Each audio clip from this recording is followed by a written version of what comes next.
السلام علیکم ورحمۃ اللہ وبرکاتہ۔ آج ہم آپ کے لیے لائے ہیں روٹین سے تھوڑا ہٹ کے قطر کے متعلق ایک سیریز۔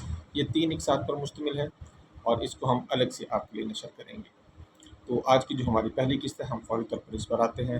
ہم بات کریں گے آپ سے کہ دوحہ پر جو اسرائیلی حملہ ہوا، پھر قطر میں جو مسلم عرب کانفرنس منعقد کی گئی، ان تمام چیزوں کے پس منظر کیا ہے، محرکات کیا ہیں، اور خطے کے لیے نئے خطرات کیا ہیں۔ اس حوالے سے ایک ایک کر کے ہم ان تمام چیزوں پہ ڈسکس کرتے ہیں۔ آج کی ویڈیو میں ہم ایک انتہائی سے ہم کہیں گے اہم اور سنگین واقعہ پر بات کریں گے، جس نے پورے مشرق وسطیٰ اور مسلم دنیا کو ہلا کر رکھ دیا۔ جی ہاں، ہم بات کر رہے ہیں قطر کے دارالحکومت دوحہ پر اسرائیلی فضائی حملے کی، جس کے بعد قطر نے فوری طور پر مسلم عرب کانفرنس بلائی۔ اس قسط میں ہم یہ دیکھیں گے کہ یہ حملہ کیوں ہوا، وجہ کیا تھی اس کے پس منظر میں کیا عوامل کار فرمات ہیں، اور اس کے نتیجے میں خطے کے مستقبل پر کیا اثرات مرتب ہوں گے۔ آپ جانتے ہیں کہ اس حملے نے لمحوں میں پوری خلیج اور مسلم عرب دنیا کی سیاسی فضا کو بدل کر رکھ دیا۔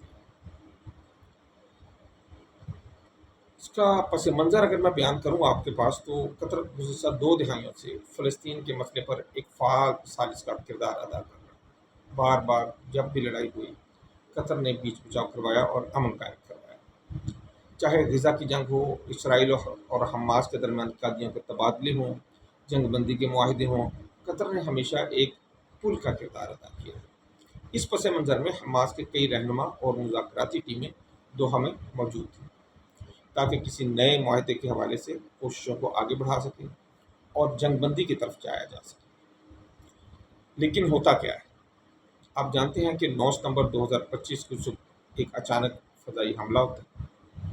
اسرائیلی جنگی طیاروں نے دوحہ کے مضافات میں ایک عمارت کو نشانہ بنایا، جہاں پر کہ مذاکرات کار موجود تھے۔ مبینہ طور پر حماس کے اعلیٰ کمانڈر وہاں پہ موجود تھے۔ اس حملے میں حماس کے 5 ارکان شہید ہوئے، جبکہ ان کے ساتھ ساتھ ایک قطری سیکیورٹی اہلکار بھی شہید ہوئے۔ ہوا کیا ہے کہ مثلاً جس وقت حملہ کیا گیا، تو اصل میں جو سینئر مذاکرات کار تھے، وہ وہاں پہ اس سے تھوڑی دیر پہلے ہی وہاں سے نکل گئے تھے۔ قطر کی وزارت خارجہ نے فوری بیان جاری کیا اور کہا کہ یہ حملہ قطر کی خود مختاری کے خلاف صریحاً خلاف ورزی ہے اور اسے بالکل بھی برداشت نہیں کیا جا سکتا۔ آئیے ہم دیکھتے ہیں کہ اسرائیل نے یہ کیوں کیا۔ اسرائیل نے یہ قدم اس لیے اٹھایا کہ اسرائیل کے مطابق یہ ہدف حماس کے وہ رہنما تھے جو غزہ میں جاری کارروائیوں کو ڈائریکٹ کر رہے تھے۔ اسرائیلی وزیر اعظم نے کہا کہ جہاں کہیں بھی دہشت گرد ہوں گے، ہم انہیں ختم کریں گے۔ اصل میں تو اسرائیل یہ چاہتا تھا کہ دنیا کو یہ پیغام دیا جائے کہ حماس کو کہیں بھی محفوظ پناہ گاہ نہیں مل سکتی۔ لیکن میں کیا کہوں گا؟ میں اس بارے میں تو یہ کہوں گا کہ اصل میں یہ ایک بدمعاش ملک اسرائیل کی جانب سے تمام ہمسایہ ممالک کو صریحاً ایک دھمکی دی گئی تھی کہ میں کہیں بھی کسی بھی وقت کسی پر بھی حملہ کر سکتا ہوں، اور امریکہ میرے ساتھ ہے۔ آپ ذرا غور فرمائیں، پہلے حماس کی قیادت کو امن مذاکرات کی بنیاد پر قطر میں بلایا جاتا ہے، ایک جگہ پہ اکٹھا کیا جاتا ہے، اور پھر ان پر وہاں قاتلانہ حملہ کر دیا جاتا ہے۔ یہ صریحاً وعدہ خلافی ہے، یہ دھوکہ دہی ہے۔ یہ قوم ایسے ہی تو نہیں اللہ تعالیٰ کے غضب کا شکار راندہ درگاہ ہوئی ہے اور صدیوں سے بے وطن اب بے چین ہے۔ کہنے کو تو اسرائیل ایک ملک ہے، لیکن نہ امن ہے اور نہ ان لوگوں کو کوئی سکون ہے۔ یہ قوم صرف مسلم دشمن ہی نہیں، بلکہ یہ انسان دشمن بھی ہے۔ آپ تاریخ اٹھا کے دیکھیں، رومز نے انہیں مارا، ایرانیوں نے انہیں مارا، بیبلین نے انہیں مارا، مسلمانوں نے انہیں مارا، عیسائیوں نے انہیں مارا۔ انہوں نے ہر قوم سے مار کھائی ہے۔ یہ جہاں رہے ہیں شرارتیں کرتے رہے ہیں، اور یہ اب یہاں ہیں تو اب بھی اسے شرارت کریں گے۔ یہ شریر قوم ہے، ان کا خمیر ہی مجھے لگتا ہے شریر تو شر سے اٹھا ہے۔ بہرحال اس حملے کے نتیجے میں حماس کو، بلکہ قطر جیسے ایک آزاد اور خود مختار ملک کو بھی نشانہ بنایا گیا۔ اس نہ صرف یہ کہ قطر کی خود مختاری پر حملہ کیا گیا، بلکہ آپ یہ دیکھیں کہ پوری دنیا کے امن کو تہوبالا کر دیا گیا۔ اس واقعے نے پوری دنیا خصوصاً مسلم دنیا کو تو بہت زیادہ غصے میں مبتلا کیا۔ سیاسی طور پر اس حملے نے 4 سوالات اٹھائے، میں ایک ایک کر کے آپ کے سامنے لے کے آتا ہوں۔ سب سے پہلے یہ کہ حملے کے خلاف آخر دفاع کیوں نہیں کیا جا سکا؟ اسرائیلی حملے کو روکنے کے لیے تمام اسباب کے باوجود امریکہ نے اسرائیلی حملے کو کیوں نہیں روکا؟ سوال یہ نہیں ہے کہ اسرائیل نے حملے سے پہلے بتایا نہیں یا وقت پہ نہیں بتایا۔ سوال تو بھائی یہ ہے کہ تمام تر صلاحیت کے باوجود 10,000 فوجیوں کی موجودگی کے باوجود یہ حملہ کیسے ہو گیا؟ کس ملک نے ریفیولنگ کروائی؟ کس ملک نے اپنی فضائی حدود کی اجازت دی؟ یہ بہت بڑے سوالات ہیں، ان کا کوئی جواب ابھی تک نہیں ہے۔ ہم دوسری طرف چلتے ہیں، خود مختاری جو فضائی حدود کی ہوتی ہے اس کو پامال کیا گیا۔ تو دوسرا سوال یہ کہ کیا کسی بیرونی طاقت کو خلیجی فضا میں اس طرح کی کارروائی کی گنجائش ہے؟ بالکل بھی نہیں ہے، نہ ہوگی۔ تیسرا یہ ہے کہ سیکیورٹی گارنٹرز جو ہیں ان پر اعتماد۔ اب ہوا یہ کہ یہ حملہ ہوا ہے اور امریکہ کی موجودگی میں ہوا ہے اور امریکہ سیکیورٹی کی گارنٹر ہے، تو امریکہ یا دیگر بڑے جو شراکت دار ہیں کیا واقعی خلیجی جو ریاستوں کی حفاظت ہے یہ اس کی سیکیورٹی کی ضمانت دے سکتے ہیں؟ یہ تو بہت بڑا سوال پیدا ہو گیا ہے۔ یا اب یہ ہوگا کہ علاقائی ریاستیں خود کو متبادل شراکت دار جیسے چین ہے، روس ہے، پاکستان ہے، ترکی ہے یا ایران ہے اس کی طرف اب اپنا رخ کریں گے۔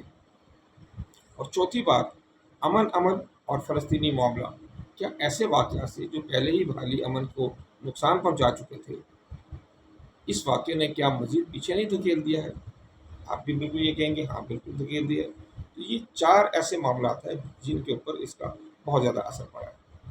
اگر ہم قطر کے رد عمل کی بات کریں تو قطر کے امیر شیخ تمیم بن حمد الثانی نے اپنی قوم سے خطاب کرتے ہوئے کہا، یہ حملہ نہ صرف قطر کی خود مختاری پر حملہ ہے بلکہ عالمی امن کی اصولوں کی بھی خلاف ورزی ہے۔ ہم دنیا کو یقین دلاتے ہیں کہ مذاکرات اور ثالثی کردار ہمارے ملک کی پالیسی کا حصہ رہا ہے اور رہے گا، مگر اسرائیل نے اس کردار کو سبوتاژ کرنے کی کوشش کی ہے۔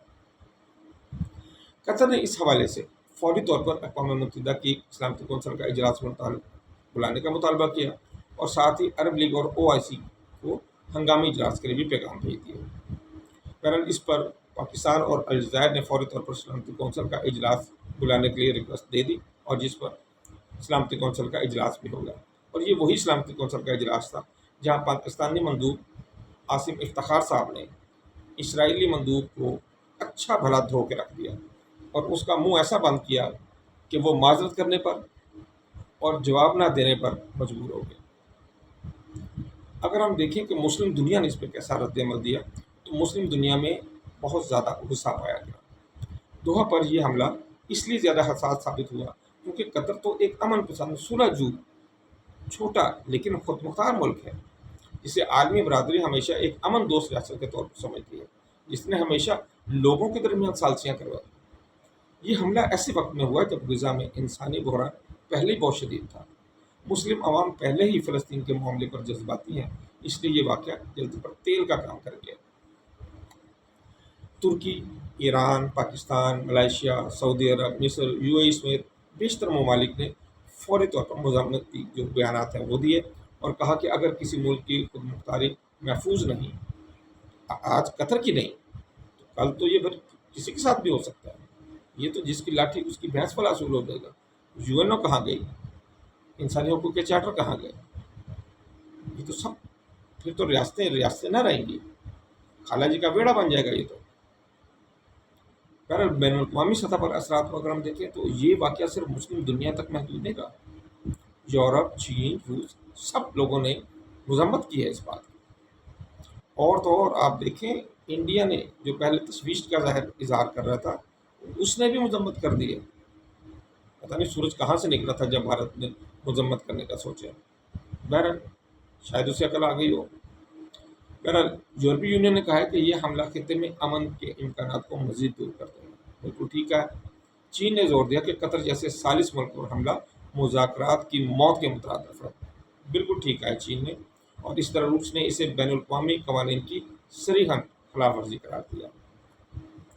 اگر ہم آج کی قسط کا خلاصہ کرتے ہیں تو اس قسط میں ہم نے دیکھا کہ دوحہ پر اسرائیلی حملہ محض ایک فوجی کارروائی نہیں تھی، بلکہ ایک جیو پولیٹیکل زلزلہ تھا۔ اس نے قطر کی خود مختاری کو چیلنج کیا، مسلم دنیا کو متحد کیا، اور بین الاقوامی قوانین کے احترام پر ایک بڑا سوالیہ نشان جو ہے وہ ثبت کر دیا۔ یہی وہ بنیاد تھی جس پر قطر نے فوری طور پر مسلم عرب کانفرنس بلائی تاکہ ایک مشترکہ حکمت عملی کو واضح کیا جا سکے۔